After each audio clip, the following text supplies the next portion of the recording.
MovieWeb.com.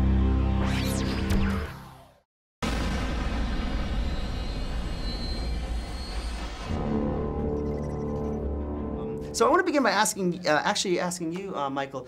Your character seemed like Ziggy Stardust to me. Was there a David Bowie sort of yeah, well, I thing think going on? Bowie was someone who still is someone who kind of reinvented himself and survived through adapting and assimilating everything in the popular culture around him, and played with identities and personas. And I thought that was very much in keeping with this character. So I thought that would be a good kind of reference point for him. So there's a bit of Ziggy in there. So that was something that you kind of read from the script and thought that, oh, this would be a good way to sort of approach it. I needed to think about what sort of a program this program would be, and then also, you know, what did that remind me of, and the idea of someone who just is like a sponge and soaks things up, and then is a shapeshifter, a chameleon. It just seemed to, you know, resonate with Bowie. And then your character is sort of kind of reminded me of Barbarella a little bit. You know, she's got that kind of thing going on. Tell me about sort of the costume and how that helped you get into the character. Well, I was.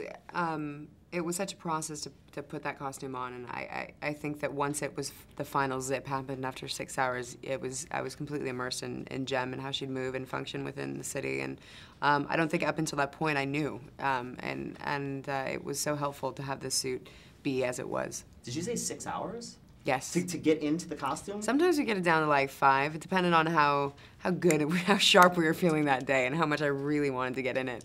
Wow. Yeah, it was a long process. But then once you're in it, you're so sort of confined that you can't help but walk a different way. Absolutely. I mean, I don't walk like that normally. Well, what's the sort of the relationship between Castor and Siren Gem? Because there seems to sort of be, you know, there's a connection. Does she work for him, or what's kind of going on there? Well, yeah, Castor runs the nightclub, End of Line Club, at the mile high above the city, and he's a sort of member of the underground movement within the city, and as such he needs to know what's going on all the time. He has his spies that get sent out, and the sirens are part of that. And can you talk about the fear that your characters feel from Clue? I mean, he's the king, right? Is that sort of what, because there's a lot of that going on. Yeah, well, again, I mean, he's a survivor. Castor is someone who lives in this very difficult, dangerous, dark world where you don't know who to trust.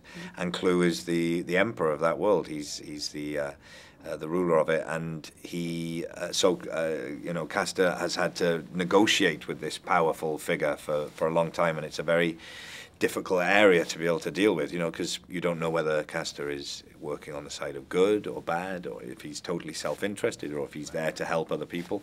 And so it's an interesting relationship with Clue. And when your character comes across Sam, is she helping Sam? Did she care about Sam, or is she just working for Castor? Is there just sort of that underlying Well, my loyalty is thing to going on? Castor, but I think that's something you have to kind of, you know, I dress him for the games. I inform Castor that he's there, but that's something that you'll have to see in the film. Could you talk about Joe's sort of vision for the movie? Because it's got such a huge scope. I mean, it's so epic. What did he sort of explain to you guys when you were shooting on the set that he was trying to do? Well, I think Joe, one of the qualities that Joe brings to the film is that he has a background in architecture and design, and so it's not just about a look, it's actually about creating a very believable world, a solid world that you feel is inhabited. And I think that was a big part of the vision that Joe brought to this, which I guess marks it out against other imagined worlds where it looks amazing and it is an extraordinary filmic thing, but you don't necessarily feel that you could be in that world. And I think this is in the tradition of films, maybe like Blade Runner and an Alien, the first Alien film, where you feel like this is a very much a used world that you're going into.